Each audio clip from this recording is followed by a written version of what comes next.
Hyderabad central యూనివర్సిటీలో దొంగలు పడ్డారు. ఎస్, మీరు విన్నది కరెక్టే.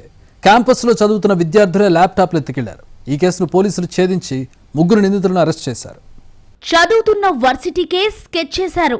ల్యాప్టాప్లు ఎత్తుకెళ్లాలని ప్లాన్ చేశారు. తాము అనుకున్న విధంగానే చోరీ చేశారు. హైదరాబాద్ లోని ప్రముఖ విద్యా సంస్థ హైదరాబాద్ సెంట్రల్ యూనివర్సిటీలో భారీగా ల్యాప్టాప్ల చోరీ వెలుగులోకి రావటం కలకలం రేపింది. కట్టుదిట్టమైన భద్రత ఉన్న క్యాంపస్లోనే చదువుతున్న విద్యార్థులు ఒక పథకం ప్రకారం కంప్యూటర్ ల్యాబ్లోని 60 ల్యాప్టాప్లను ఎత్తుకెళ్లిన ఘటన సంచలనంగా మారింది. ఈ కేసును గచ్చిబౌలి పోలీసులు ఛేదించారు.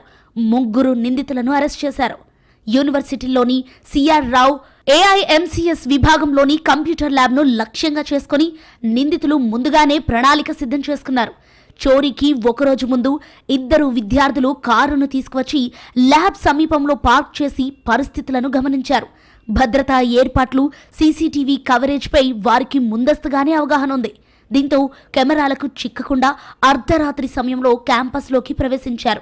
ల్యాబ్ కిటికీ అద్దాలను పగలగొట్టి లోపలికి ప్రవేశించిన నిందితులు అక్కడున్న 60 ల్యాప్టాప్లను 2 కార్లలో లోడ్ చేశారు. వెంటనే వాటిని అక్కడి నుంచి తరలించి మరుసటి రోజు కార్లతో బయటకు వెళ్లిపోయారు. ఒక్కసారిగా 60 ల్యాప్టాప్లు మాయం కావడంతో యూనివర్సిటీ యాజమాన్యం కంగుతింది. దీంతో పోలీసులకు ఫిర్యాదు చేసింది.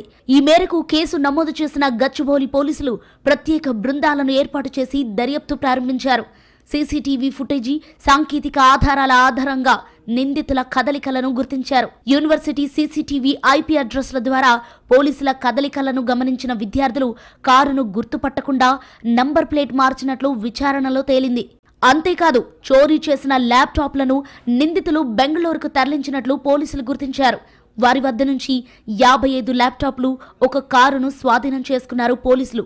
మిగతా ల్యాప్టాప్ల కోసం గాలింపు కొనసాగుతోంది. ఈ కేసులో కుకుట్పల్లికి చెందిన రేగుల చంద్రశేఖర్ సూత్రధారిగా ఉన్నట్లు పోలీసులు గుర్తించారు. అతడితో పాటు యూనివర్సిటీలో చదువుతున్న విద్యార్థులు సాయి చరణ్, అశ్విన్ రావును అరెస్ట్ చేశారు. ఈ ఘటనలో మరికొందరి ప్రమేయంతో కూడా విచారణ కొనసాగుతోంది. అత్యంత కట్టుదిట్టమైన భద్రత ఉన్న యూనివర్సిటీ క్యాంపస్లోనే ఇలాంటి చోరీ జరగటం ఆందోళన కలిగిస్తోంది. విద్యా సంస్థల్లో భద్రతా చర్యలను మరింత బలోపేతం చేయాల్సిన అవసరం ఉందని పోలీసులు సూచించారు.